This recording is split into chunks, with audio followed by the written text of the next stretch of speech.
Okay, guys, I'm here for a special double review, a double episode review of Power Rangers Ninja Steel. This is a double review episodes 5 and 6 because I'm nearly 2 weeks behind on reviewing 5 and this is when I normally would review 6, so I'm doing a very rare double review to make up for that. Episode 5 aired 2 weeks ago was called Game On and it opened with Preston playing the hot new video game Game Goblin. But wouldn't you know, the Game Goblin is actually a monster? Of course it is, because everything in the Power Ranger universe is a monster half the time. And Game Goblin's whole stick is he wants people to play this game to power him up so he can defeat the Power Rangers by trapping them in this game. Preston naturally buys the Rangers a video game of themselves, all themselves, and they all get stuck playing it except Brody, who thinks they should all be not doing that. Eventually, though, Brody, Calvin, Sarah, and Haley get sucked into the Game Goblin, and due to the game and due to all the stuff, all the people playing, he's able to temporarily control each of them, but to little stuff because the power eventually expires. So there is the Victor and Monty subplot of how Victor's going to get his game back because the teacher, the only teacher in this school apparently besides Mick, who we've never actually seen teach a class, takes away his game and gives it to the lost and found lady, and it's typical Victor and Monty comedy, meaning not so much comedy, or very juvenile comedy. Uh, so eventually, Levi tells Preston what's going on, and Preston puts himself into the game to help get his friends out. But he gets controlled by the Game Goblin because the Game Goblin has reached enough power because everyone is playing the game and won't stop. Now, Mick and Levi are trying to find a way to convince everyone to stop playing this game, as Victor's got smashed. So basically, Mick decides to have Levi paint himself green and say that if you get to level 10 of this game, you will turn green. And that gets everyone to stop playing this game, which allows the Rangers to obviously defeat Game Goblin and all that. And then, of course, Preston learns the moral of the day that you shouldn't get too involved in video games or whatever this moral of the day was. It was a weird thing.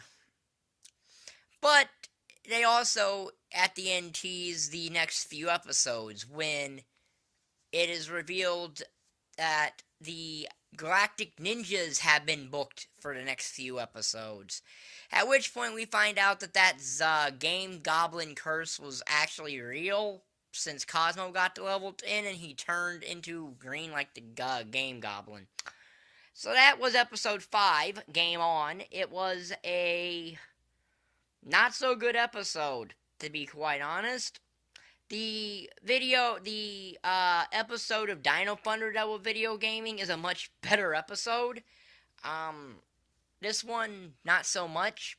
It wasn't bad. I mean, it wasn't like episode 4, which was really stupid. So this wasn't a bad episode. It just wasn't the greatest thing in the world. And as far as episode 6, that was called Attack of the Galactic Ninjas. And there are 4 Galactic Ninjas. Now, why Madame Odious didn't just have them all go down at one time to attack the Power Rangers is beyond me. But then again, Power Ranger logic doesn't exist in Power Ranger villains. Because the logical thing would be just send all 4 monsters down at one time. I think the only one who's ever thought of that was Lord Zed. Like back in season 2 or something like that of the original Mighty Morphin days. So anyway, The one that goes down is Wolverine. Oh yeah, that's real fun.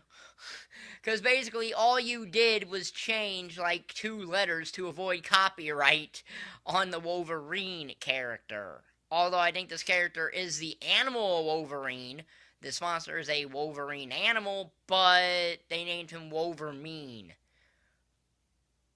And each of the Galactic Rangers has this little, like, stitch or something that they attach to themselves, and it calls for their power. And Wolverine, he deals with stealing memories. And he manages to steal all but Calvin and Levi's memory. Uh, and it should also be noted that Preston and Haley have been hanging out together. And that starts our subplot for this, which is Calvin suspects that Haley is cheating on him with Preston due to a conclusion that he jumped to. And Victor's wanting to be in a play of Romeo and Juliet that has been practicing for 3 weeks, and Victor, the day of the play, wants to be in the play.